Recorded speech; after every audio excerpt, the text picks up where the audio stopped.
Welcome back, mates. Crypto Leverage Trading Group. Hope everybody's doing well. 10 a.m. Altcoin Tuesday. Hope everybody's doing well and we're watching this recovery, okay? Retracement. Some people call it a V shape. Some people call it a U shape. Whatever they want to call it. Bottom line is we knew the crypto markets were going to begin to recover. How do we know that? If you're in our group, you follow the methods of which that I advocate and talk about all the time. And they're very simple, very basic, and very easy to apply, and they win 90% of the time. That's right, 90% of the time. Obviously, there are a whole bunch of other methods out there, a whole bunch of other indicators to use. I use momentum indicators. They work for me. I teach people. They're the easiest technical analytic indicators, especially for beginners in crypto, to kind of understand how the market moves and the behaviors that move the market, okay? And you can apply all that macro stuff, okay? All the on-chain metric stuff. It's vitally important if you want to be a successful trader. Otherwise, you're just throwing darts at a board and you're just guessing. Anybody who tells you they're not using any on-chain metrics and they're not using any technical analytics in terms of determining when to enter trades is throwing darts at a board and it's probably full of shit, okay? Because they probably are using technical analytics, okay? I mean, I'm just saying, they're just not telling you what they're using. I don't play that stuff close to the vest. I'm out there. I'm open. I tell you exactly why, how, why, when, right? And at what leverage, okay? Depending on what your comfort is, all right? We knew Ethereum was going to break out here. That's just what it is.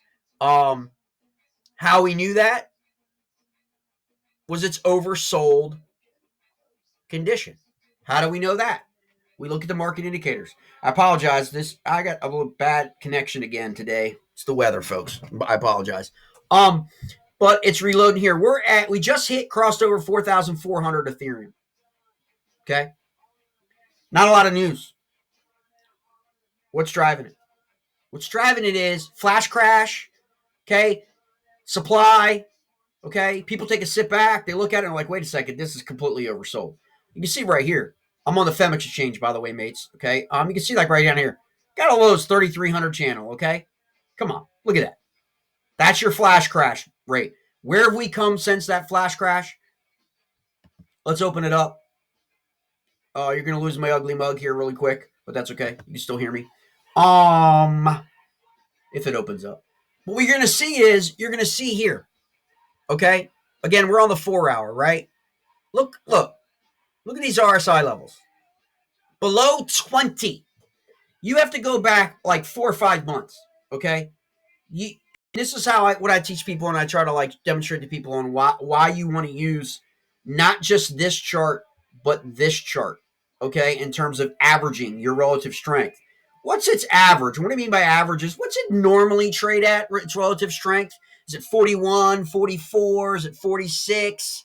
You know, over the course of a week, over the course of a month, over the course of a quarter, right? You use those numbers, and then you know when something has fallen below its average. And that signals to you those things that you want to look at. Okay? And that's why things go from overbought, okay, from an RSI of like 85, 90, down to an oversold, okay, below an RSI 20, and then back to their average. And so there's your distance that you want to play, especially if you're doing leverage. And leverage is risk. It's not for everybody. But that's where you want to go when something moves out of its normal average trading range. Okay, up or down. That alerts you to a behavioral change in the market. Okay, that behavioral change is what you're trading. So if something goes from its, say, average Bitcoin, average Ethereum RSI is 45, okay, in the span of a month, a week, depending on what you're looking at, what frame you're looking at, and it moves to 75. That behavior is what you're trading. So that behavior to me would signal, obviously, RSI, an overbought behavior.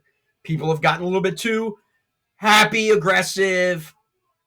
You know, the fear meter is moving, okay, away, higher. People got, boom, sell down. I'm going to sell it down. People are going to take profits. Here's what's going to happen. Then I'll buy it back again when it reaches its average RSI level. And that's how you do it. So Ethereum's breaking out today back above its average RSI level. So keep an eye on it.